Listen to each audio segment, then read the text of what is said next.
आप लोगों ने हमारी भागीदारी यात्रा में चल रहे मेरा और मेरे साथियों का स्वागत किया, उसके लिए आपको तहे दिल से शुक्रिया, बहुत बहुत धन्यवाद।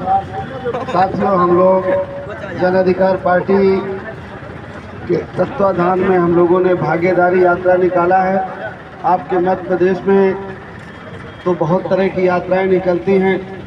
कोई यात्रा निकलती है आशीर्वाद यात्रा, कोई यात्रा निकलती है जन आक्रोश यात्रा, लेकिन कोई आपके हिस्सेदारी और भागीदारी की बात नहीं करता। आपको भी इस देश में विकास के साथ जोड़ा जाए, आपके बच्चों को अच्छी शिक्षा मिले, आपके बच्चों को रोजगार मिले, किसान को खाद बीज सस्ते मिले, सिंचाई के लिए बिजली फ्री मिले, जो छोटे दुकानदार हैं, सब्जी वाले, ठेलिया वाले, अंडे वाले,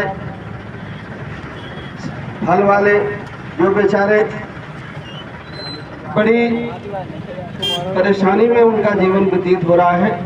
गरीब और कमजोर की बात तो खाली नारों में होती है, लेकिन हकीकत में गरीब और कमजोर को कोई हक नहीं मिलता। आज़ादी के 76 साल बाद भी हमारे मध्य प्रदेश में जो पिछड़ा है, दलित है, अक़लियत है, छोटा व्यापारी है, आज तक उसको जीवन के हर पहलू में आगे बढ़ने का मौका नहीं मिला है। जन अधिकार पार्टी ये चाहती है कि हमारे बच्चों को फ्री शिक्षा दी जाए, और जो भी और लोगों के साथ व्यवहार वो करते हैं, सत्ता वाले अपने लोगों के साथ व्यवहार करते हैं, बड़े लोग वो गरीब और कमजोर के साथ भी व्यवहार उनको करना चाहिए। हमारा नारा है कि जिसकी जितनी संख्या भारी उसकी उतनी हिस्सेदारी।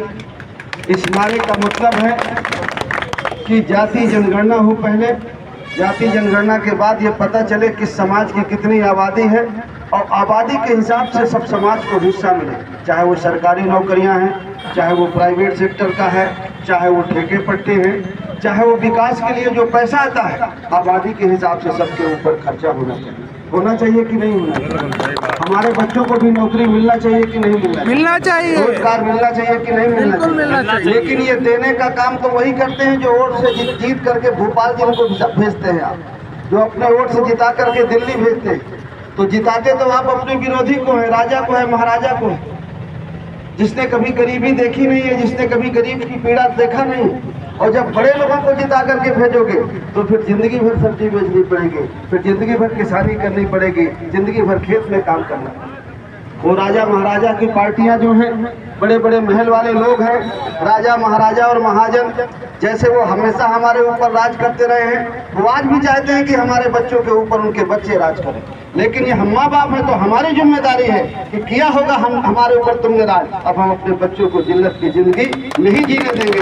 हमारे बच्चे भी पढ़ेंगे, हमारी बेटी और बेटा भी पढ़ेगा, वो भी डॉक्टर बनेगा, वो भी इंजीनियर बनेगा, वो भी इज्जत के साथ जिंदगी व्यतीत करेंगे। ऐसा होना चाहिए कि नहीं होना चाहिए? लेकिन वो कहते हैं 5 किलो अनाज ले लो, कॉलोनी ले लो, गैस सिलेंडर चूल्हा ले लो, तुम्हारे बच्चों को क्या जरूरत है पढ़ने लिखने की?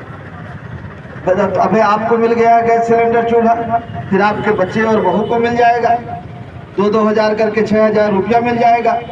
लाडली बहन योजना चला दी जाएगी चुनाव के मौके में, और चुनाव के बाद चलेगी कि नहीं चलेगी इसका कोई पता नहीं। अगर आप अपना वोट किसी लालच में आकर के देंगे तो आप अपना वोट नहीं बेचेंगे, अपने बेटी और बेटे का भविष्य बेचेंगे। जो लोग अपने वोट का सौदा करते हैं दारू में, थोड़े पैसे में, वो ये ध्यान करें कि इन 76 सालों में आपकी किस्मत नहीं बदली, और आने वाले कितने 76 साल हो जाएंगे आपकी किस्मत में, आपके बच्चों की किस्मत में बदलाव नहीं। अगर आपको आगे बढ़ना है, विकास करना है, अपने बच्चों को सही शिक्षा देना है, रोजगार पाना है, तो जहां वोट से जिता करके भोपाल और दिल्ली उनको भेजते हैं, वोट ले करके आपको जो गरीब का, किसान का बेटा जीत के जाएगा, वो आपके संघर्ष करेगा आपके लिए। वो आदमी जिसको जिताएंगे आप, जिसने गरीबी देखी है, बेरोजगार बच्चों की पीड़ा देखा है, वो व्यक्ति जीत करके जाएगा, वो आपकी समस्याओं के बारे में बात करेगा। और जब राजा और महाराजा लोगों को जिताएंगे, आप महाजन को जिताएंगे, जिसने कभी गरीबी नहीं देखी है, गरीब का दर्द नहीं जाना है, किसान का दर्द नहीं जाना है, एक छोटे व्यापारी का दर्द नहीं जाना है, जब ऐसे लोगों को जिता करके भेजेंगे, क्या वो कभी गरीब की, किसान की, मजदूर की बात करे? नहीं करे। मजदूर की, गरीब की, किसान की बात तो वही करेगा जो गरीब का बेटा होगा, किसान का बेटा होगा, छोटे व्यापारी का। इसलिए अगर आप अपना विकास चाहते हैं, अपने बच्चों का विकास चाहते हैं, तो आइए हमारे साथ जन अधिकार पार्टी में। आपका प्रत्याशी हम देंगे, आप उसको जिता करके भोपाल भेजिए, वो आपके साथ कंधा से कंधा मिला करके चले। पुनः आपको, सभी साथियों को, आप लोगों ने हमारा स्वागत किया, उसके लिए आपको बहुत बहुत धन्यवाद।